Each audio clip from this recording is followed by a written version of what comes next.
Miss হবে না আপনার পছন্দের টিভি শো। দেখুন জি5 অ্যাপে একদম ফ্রি। এই যে ডাক্তারবাবু, আমার বোনকে কিন্তু খুব ভালো রাখবে, কেমন?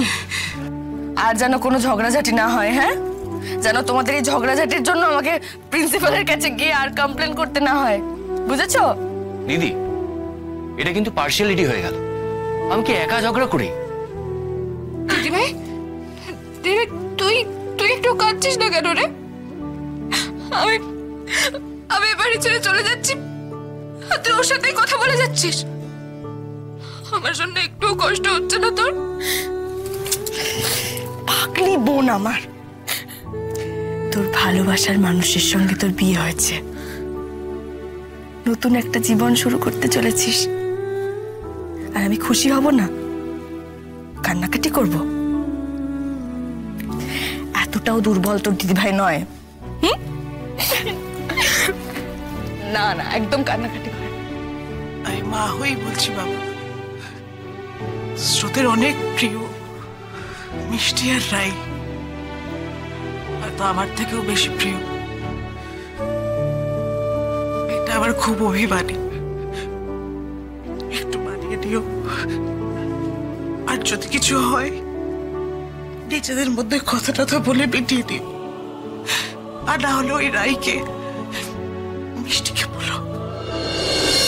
স্যান্ডি, একবার দাদা ভাইকে দেখো, পুরো চোরের মতো অবস্থা। আহা, আমারও তো একই অবস্থা হয়েছিল তোমার বাড়ি থেকে বিদায়ের সময়। হ্যাঁ, মানে যেন বিয়ে করে না, কিডন্যাপ করে নিয়ে আসছি তোমাকে।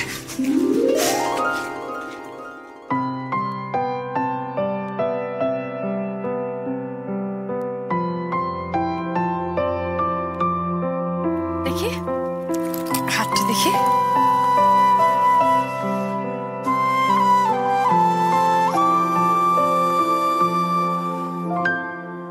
এইভাবেই শক্ত করে সারা জীবন হাতটা ধরে থেকো। অনেক বাধা আসবে, অনেক সমস্যা আসবে, কিন্তু এই হাতটা যেন কখনো না ছাড়ে, আরো শক্ত হয়ে যেমন ধরে থাকে। ভালো থেকো দুজনে। নামো, নাকি গাড়িতেই বসে থাকবে?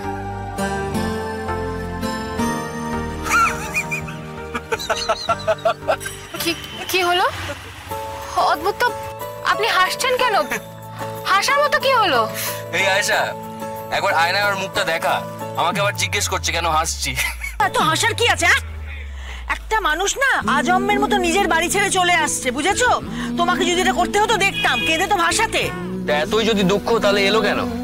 আমি কি জোর করেছিলাম? কি আজে বাজে কথা বলছিস বলতো তুই? মানে বিয়ে করে ফেললি, এখনো বড় হলি না। স্রোত, বুঝতে পারছিস তো? মানে আমার দাদা ভাইকে কিন্তু তোকেই মানুষ করতে হবে। অদ্ভুত, এই একটা দিন স্রোতকে কেমন বদলে দিয়েছে। ওর তাকানোটাই বদলে গেছে, অন্যরকম। আচ্ছা, আমি কি বড্ড বেশি দুর্বল হয়ে পড়ছি ওর প্রতি? জি5 ডাউনলোড করুন আর সব এপিসোড দেখুন একদম ফ্রি।